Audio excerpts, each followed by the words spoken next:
views expressed on air are not necessarily those of WHPC, its management, or Nassau Community College. Responsible opposing viewpoints will be considered by emailing them to whpc@ncc.edu or by mail at WHPC 1 Education Drive, Garden City, New York 11530. Thanks for listening to the voice of Nassau Community College, 90.3 WHPC. The voice of Nassau Community College. Streaming on your phone. Grab the TuneIn app today. 90.3 WHPC. 1, 2, 3, 4.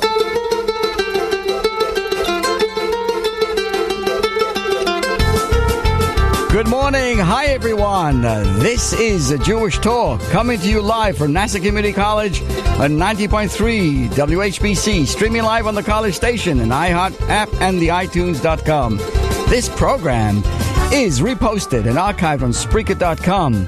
Don't forget, dear friends, right now, you can join us in the studio right here by going to my Facebook Live, Rabbi Pearl. Yes, that is my name. Good morning. Best wishes for a very happy, healthy, and sweet new year. And thank you, everybody, for joining us right away. Hello to Jeff Rosner. Thank you for all your help, and to Jonathan and to Gene and everybody. Well, first on our topic today is Aretha Franklin. Respect, her Jewish producer. Then, how to be a man that respects, that women respect. And we're going to have what we call the female admiration test, followed by respect for others should also include respect means children as well. And finally, some exercises in gaining respect for others. First, Aretha Franklin's anthem, Respect, right? You know, with its very catchy lyrics that demands human dignity, became an anthem that she recorded in 1967. That respect, that song, will become the cultural touchstone, wasn't really so well known until that time. At the time she recorded it, she was in a deeply, talk about Aretha Franklin was in a deeply troubled marriage. And the song, originally written by Otis Redding 2 years earlier, in 1965, was a man's song, and that really had failed to capture the public imagination. So here, dear friends, the producer who transformed it into a hit and made Miss Franklin into a star was a Jewish industry executive called Jerry Wexler.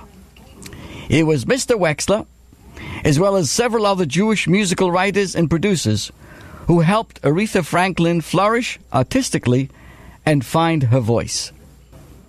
Now, Jerry Wexler was born in 1917 to Jewish immigrants in New York. He began his career as a reporter and distinguished himself by his deep compassion and decency at a time when recordings made by artists in the black musical tradition were commonly called race records. Now, Mr. Wexler resisted that term. In 1947, while working for Billboard magazine, he started calling the gospel-infused music rhythm and blues. And that term stuck, helping black music achieve the dignity it deserved. Jerry Wexler eventually moved into the record production business, working at the Atlantic record label. In a career that spanned 50 years, rhythm and blues, R&B, became his specialty, and he helped shape the genre and bring it into its prominence. So one of his greatest hits was Aretha Franklin's Respect. To record it, Wexler brought Miss Franklin and the rest of his team to Alabama, a region steeped in rhythm and blues. Aretha Franklin only spent 1 day in Alabama recording that first album with her new label, and it was enough to transform the way she sang. Now, Jerry Wexler, as history tells us, suggested that she sing Respect, the song, and took the rare step of letting her improve and collaborate during the record recording session. Now, Aretha Franklin recalled when Wexler died in 2008, she said of him, "He provided the vehicle to allow me to perform and express myself."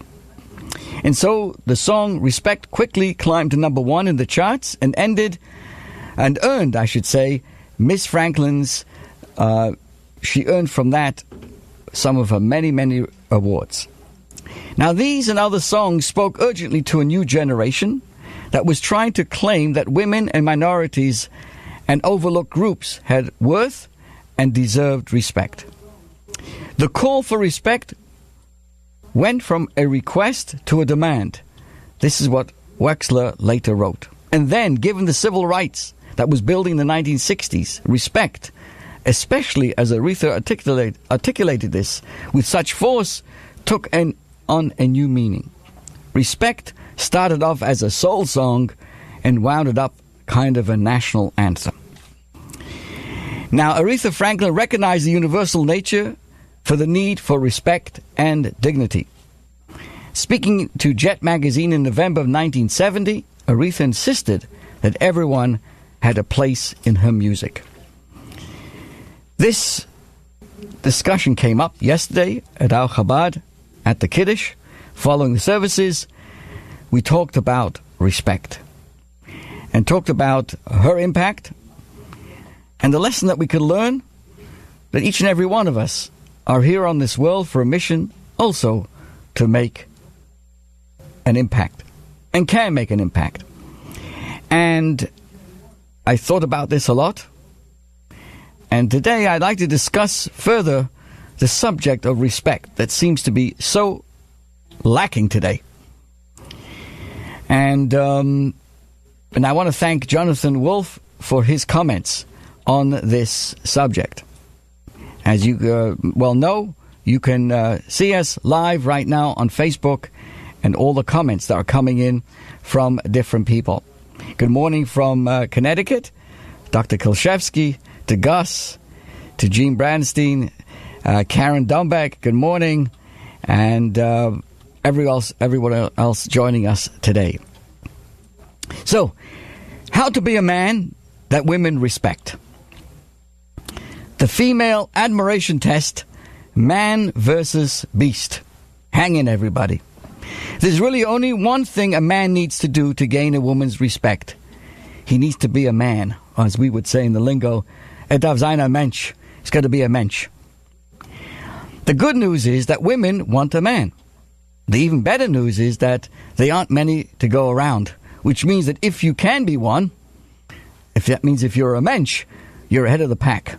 But what is a mensch? What is a man? A man is a multi-storied burning furnace with a cooling system on the roof. I'm trying to be funny. A two-legged, upright, impulsive, passion-driven beast with a brain that keeps him in check.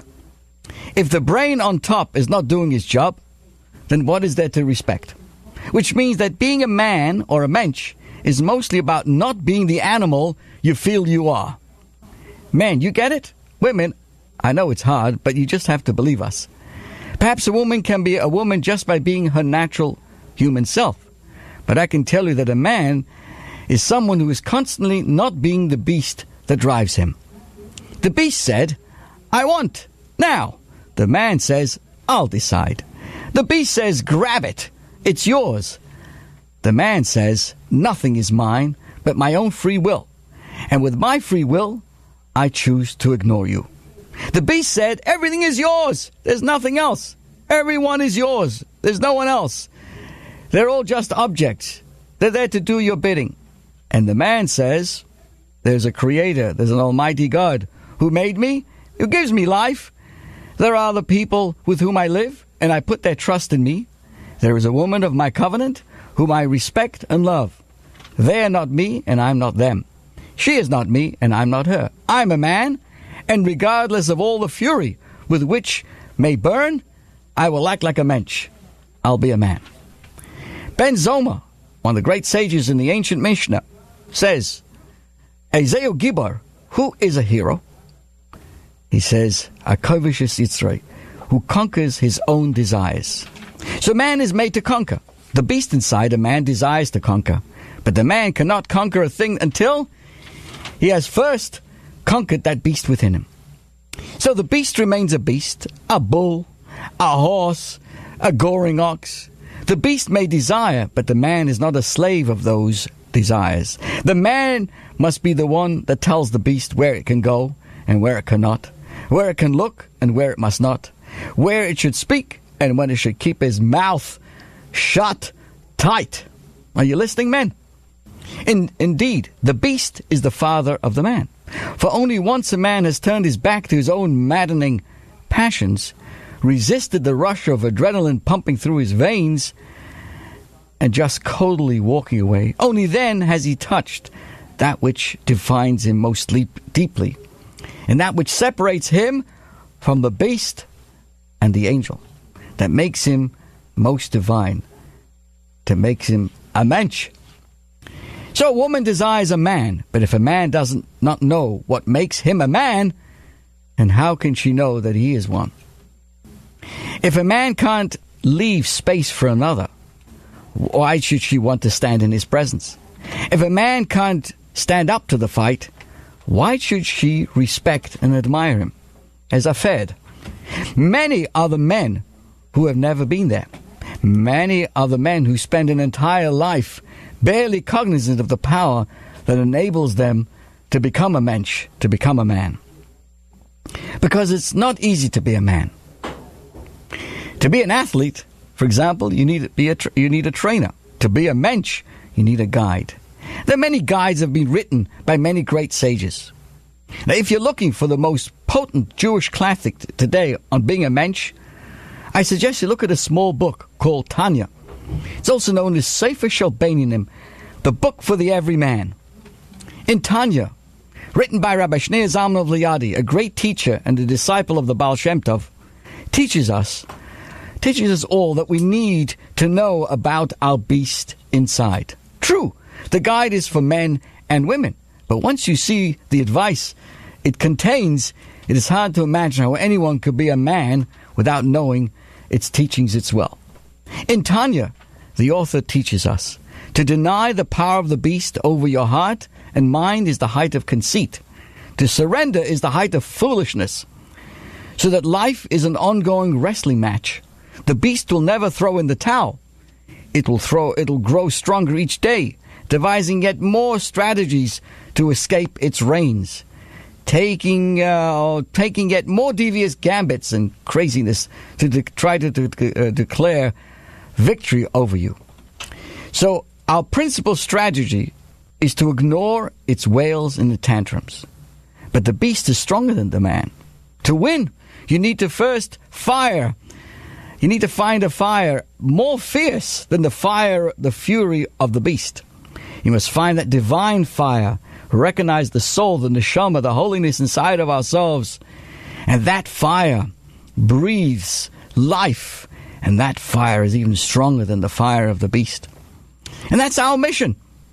That's why we were thrown into this ring. That's why we were born. So that each day with that fire, the fire of the soul, we can bring that beast under control. So no wonder a woman admires and respects a real man. The one who made him admires him even more. Now I'd like to continue this subject, and I want to thank you. Please, everyone, if you go to Facebook Live, you see the amazing comments coming in. And I want to say good morning to Ann Miriam. Good morning to you. And good morning to Leza Hershkovich and to David Lelanek. Wow, fantastic. Thank you. Now, respect for others also means children too. Let me explain what I'm talking about. See, a person's decency, it has to be said, should be judged by the way he treats his subordinates. Deference towards a superior may indicate nothing other than perhaps cowardice. Even regard to an equal can be a little more than just being pragmatic. But when we show respect to someone socially or politically inferior to us, now that's a mensch. The finest form of praise is not the compliment you offer someone, whether sincere or not, but the real value you attach to his or her opinion. Telling a child she is clever is not nearly as